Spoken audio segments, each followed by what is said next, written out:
Yamba-Iluka bar crossing. Just on an incoming tide, it is pretty damn flat, not much movement. Massive, big breakwall. Took my horse away. Didn't know if I'd be okay at the end of the day. That wind came in strong, but blew you right into my arms. Now we're here, where we belong. Let's sail as far as we can, chase our dreams as long as we can. We'll see this world through our eyes, up for anything we'll find, up for anything we'll find. Sail as we float on a breeze, effortless with ease. Will you dance along with me? We've discovered this new life. Watch our fantasies ignite as the sky opens wide. Let's sail as far as we can. Just coming into Port Macquarie to cross the bar. We are on a heading of 232 degrees. We're on the leads, they're over there somewhere. It's a little tricky. Captain's doing a great job.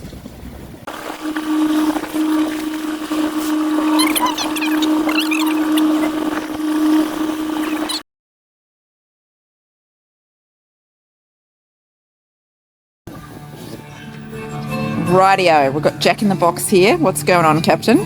Fixing up the inline blower. That sounds a bit interesting. Very old, and I got some replacement ones. Yeah, they are. And so what does... Oh, what does the blower do? Sucks all the hot air out of the engine compartment. And is it continually running while we're underway? When the engine's on, yeah. Okay. So I've got to go down now. Okay. Should I lock it?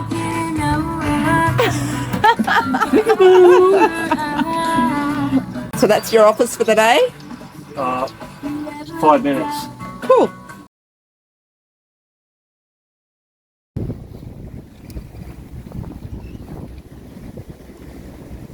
Coming into Camden Haven-Laurieton through the bar.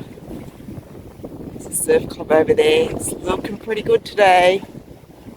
Bit of a swell, probably 1.5 meters worth of swell as we come in. La Fiesta's having a little dance,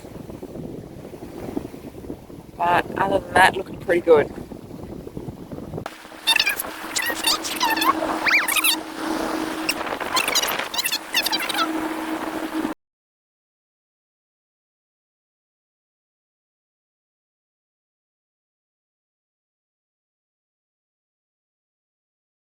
Good morning.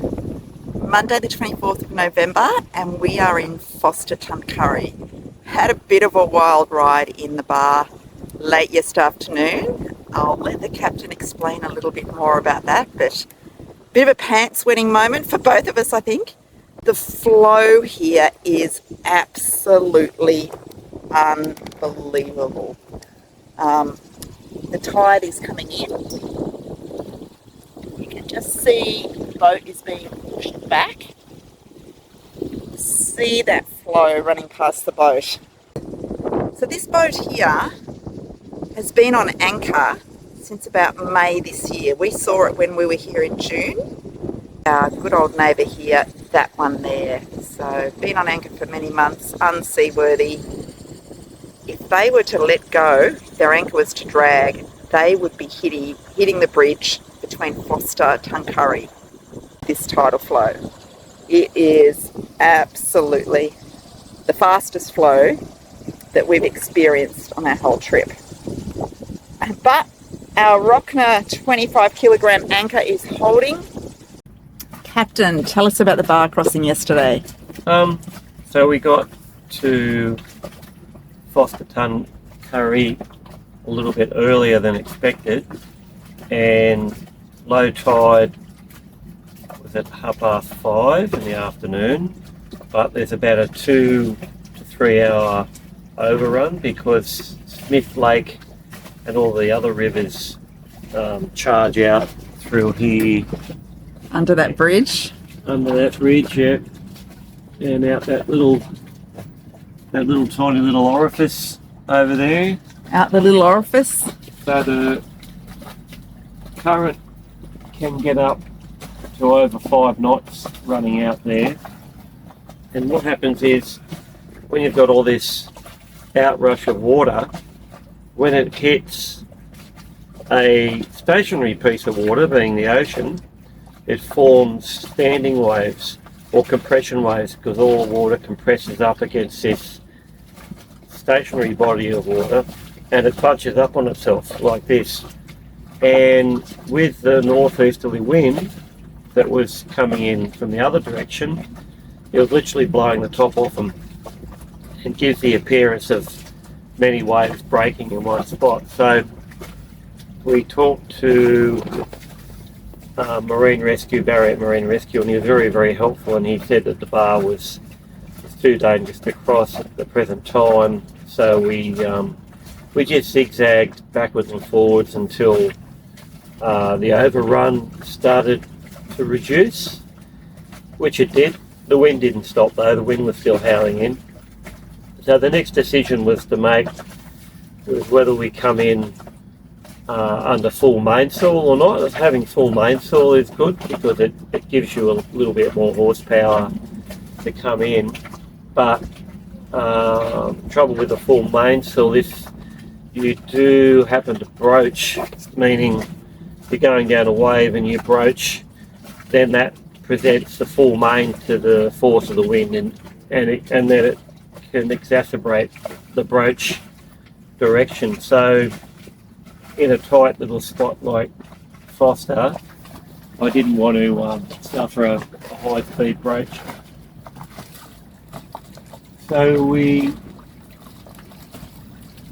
went back out and pulled the sail in, got the sail all tidied up, and the motor was nice and warm, and we charged in on the leads. And the new leads that they have now, or the sector lights that they have now, are a lot better than the old ones. The old ones are like 2 posts that you line up and you come in. So the new ones that they have are lights. So if you're coming in and it's shining red, it means you're too far to port. If it's shining green, it means you're too far to starboard.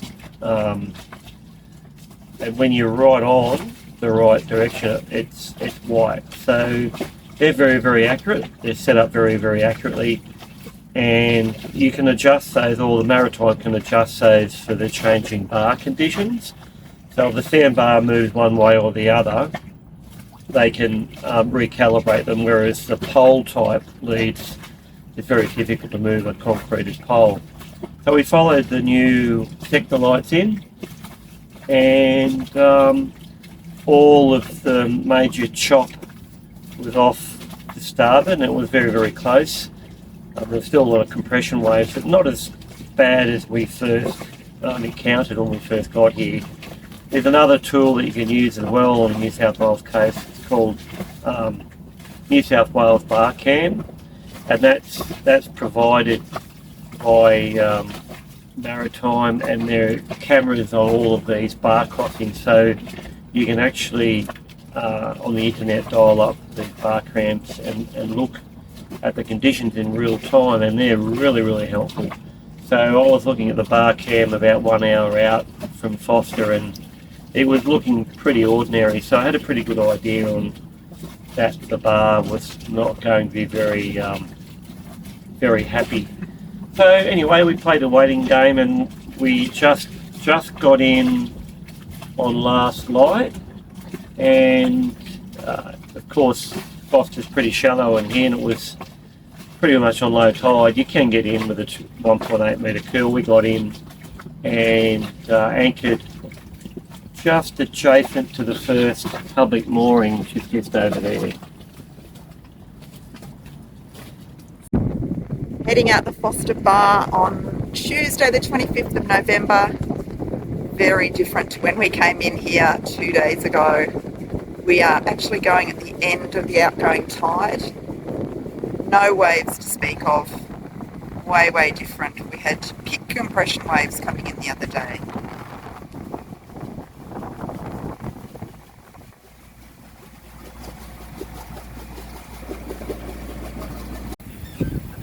What's happening, Captain?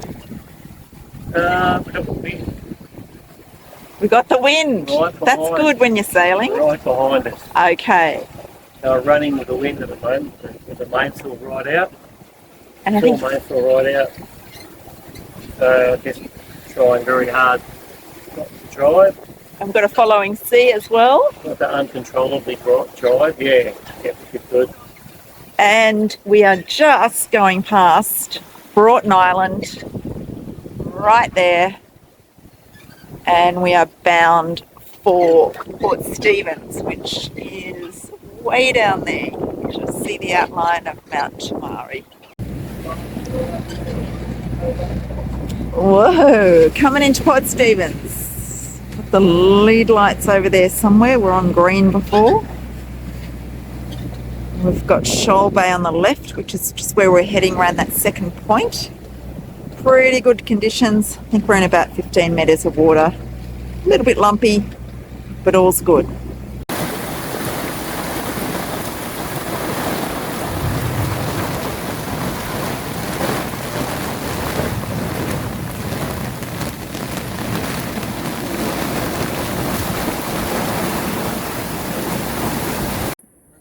A Nelson Bay kind of afternoon.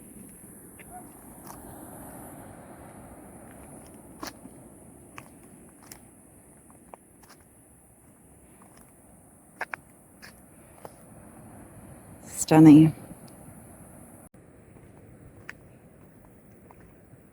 Who have we got over here? This person looks a little bit familiar.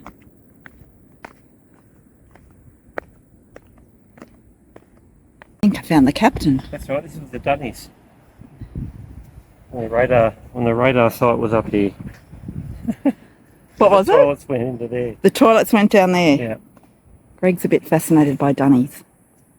A bit of history. Bit of dunny history? Bit of history. Nothing like a bit of dunny history. No.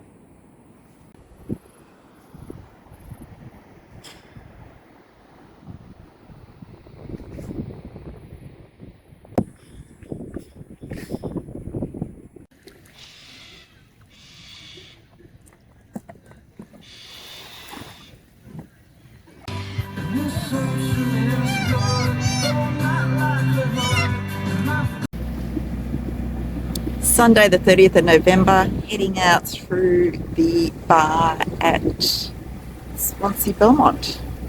Pretty benign conditions, very flat. Looking good out there to see. Greg's just following the leads, and we've got a second set of leads after these. Swansea Belmont Bar. Lots of activity this morning, Sunday morning, with jet skis and boats. Beautiful day, nice and calm. A beautiful Pittwater day, and after 3 nights on a mooring at the basin, we're off to Sydney Harbour. Beautiful spot here. Looking back over Barrenjoey Head and the lighthouse. Pittwater, and over the other side of that is Palm Beach. Looking down south. 15 knots of wind today from the north, should get us home to Sydney Harbour in about 3 hours.